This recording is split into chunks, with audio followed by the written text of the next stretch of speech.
Hello, hello, welcome back to the island. My name is Donald, aka the Scruffy Looking Gamer, and today we're going to talk about Koko Combo.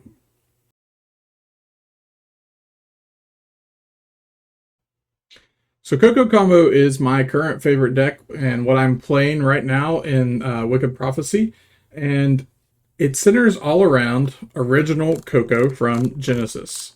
So, original Koko says whenever Koko enters your soul row, if she was not the first card to enter your soul row this turn, you may return target citizen to its owner's hand. So, you can bounce something on your opponent's board. You can use it to bounce your own stuff when you need to in a pinch. That works sometimes, but most of the time you're going to be bouncing your opponent's stuff. So, this deck is really, at its core, is a bounce slash ramp deck. We're using Koko to bounce. There's only, 3 copies of her, but we have ways of returning her back so that we can use her over and over again. One of those ways is Kieran, Unwitting Sacrifice. So it doesn't say this on the card, but what the card actually does is you reveal it from your hand, and then you get the ability on the card, which is you may place this card in your soul row engaged and return a citizen not named Kieran, Unwitting Sacrifice from your soul row to your hand. So you drop Kieran down into your soul, you return Koko back to your hand, then you play Koko as your soul for turn, and then she's not the first one to enter because Kieran entered first, and you get that bounce effect. So Kieran really allows us to repeat the Koko effect over and over and over.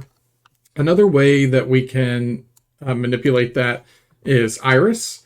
Iris is only a one of in the deck. It used to be in Genesis you needed really 3 copies of her to make it work, but there's so many other ways now that Iris is kind of a backup plan. So I'm only running one of her. Late game, she's good to recur your Kokos back to your hand if you need to drop them again. Actually, I would suggest returning your Kierans so you can drop Kieran to return Koko and then get that whole thing going. Kieran is usually if Kieran and Koko are both in your soul row, it's usually better to return Kieran if you can, because he allows you to just return Koko anyway.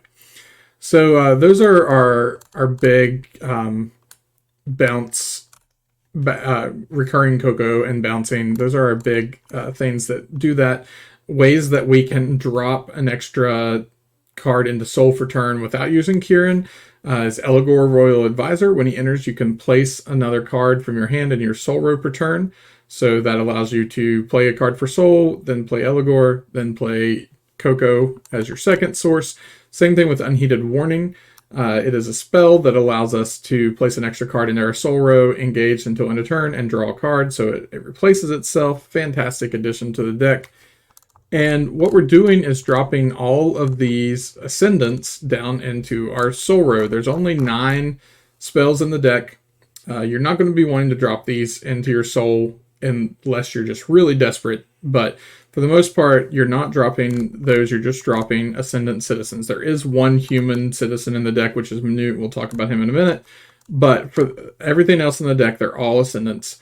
And by dropping Ascendants into our soul, we're able to activate a couple other cards in the deck. So one is Farika, Benevolent Blade. She says when she enters, target citizen gets -0, -X until end of turn, where X is double the number of Ascendants in your soul row. So if you're on turn 4 when you would normally play her, because she costs 4 total, then you would have, assuming 4 Ascendant citizens in your soul, so you're giving something -0, -8. That kills a lot of things.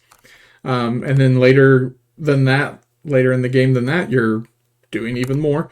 Same thing with Ascension. It is a spell that costs 0, but as an additional cost, you engage any number of Ascendant citizens in your soul row, and then target citizen gets -X, -X, where X is equal to 3 times the number of citizens engaged this way. So engage 1 Ascendant gets -3, -3. Engage 2 gets -6, -6. So you really, Ascension is scalable to what you need it to be. If you just need it to kill some little aggro thing, then you're only going to need 1, maybe 2 at the most. If you need it to kill a Dukraka, you're going to need a lot. So, but that's the nice thing, is it's very scalable to do whatever you need it to do. And of course, the 3 copies of Capital Punishment is kind of just, you have to have that. Other than that, we have other ways to do what we consider ramping, which is generating multiple soul per turn more than we should.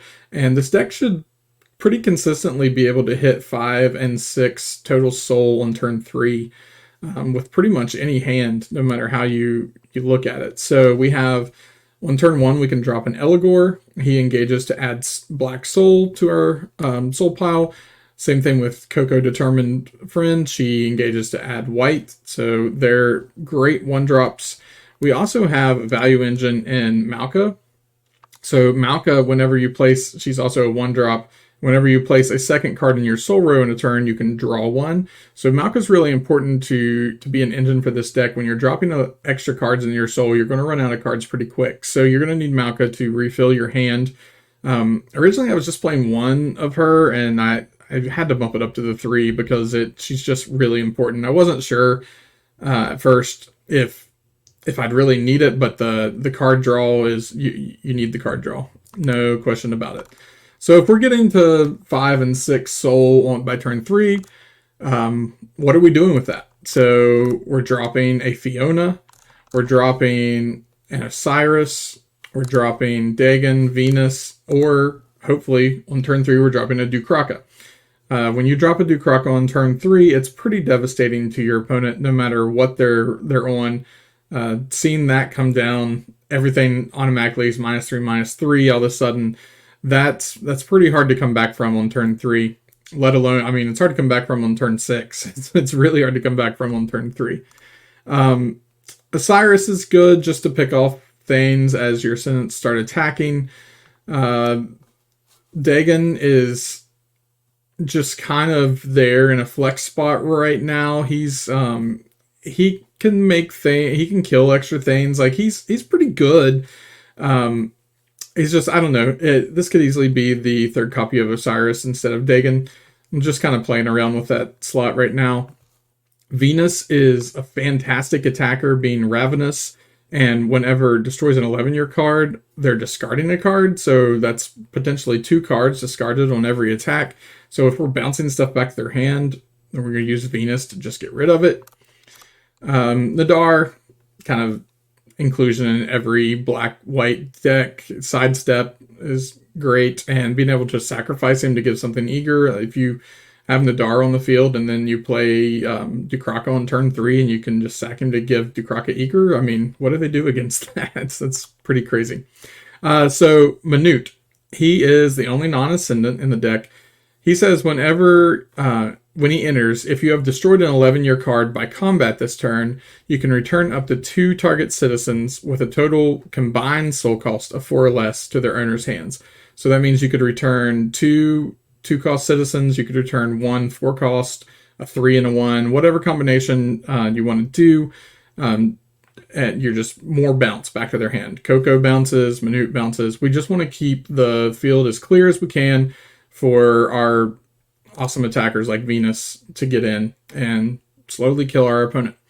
I do have a sideboard for this deck. Sideboards are very dependent on your meta, what you're seeing. It's kind of just what you feel is best. So take it with a grain of salt. I feel like Mortal Blow is kind of a necessity in a black-white deck. Just more removal when you need it. Tainted Messenger, I think, will have a home in this deck against maybe if there's a control list that comes out, something like that. I'm not really sure yet what that's used for, but I just feel like it kind of needs to be there. Exploit Empathy is great against your aggro decks. For 1 spell destroying 2 citizens, that's pretty great. The other 2 copies of Farrakha, there's only 1 in the main. I'll put the other 2 in the side, and then the 3rd copy of Osiris also in the side. These could easily be in the main deck, depending on what you need. Like if you need more removal in the main deck, then there are slots available for these for sure. And then the new Dukraka, Terrifying Protector, pretty good against aggro decks. The -2/-2 is okay. It's really the citizens losing sidestep that pretty much devastates them because they count on a lot of sidestep to be able to get through, especially in the late game. So that is my current list of Koko combo. If you have watched the gameplay videos that I posted earlier in the week, then you you saw this list. It was slightly modified. Thyra was in this list on those videos. She has since been removed. I put the extra Malkas in Thyra's place. So pretty much the same list with a couple exceptions. But if you haven't seen those videos, I suggest go checking them out. There are 3 of them up in a best of 3 series with me and Louie from Kitchen Table TCG. And they're pretty, I think they're pretty entertaining gameplay. So this is my current list of Koko Kombo. I'd really like to know what you think. So let me know in the comments what you think. And how you would build it, what you would do differently, any suggestions you have. I'd just like to hear from you. So leave a comment. Also, if you have not subscribed yet, make sure you do that. We're getting close to 100 subscribers so that we can give away this Fion box topper, Kickstarter box topper. We're also going to give away some more stuff, some Wave 2 stuff probably, some Wicked Prophecy. Have a fun little giveaway once we hit 100 subs. So hit that subscribe button. And until next time, we'll see you on the island.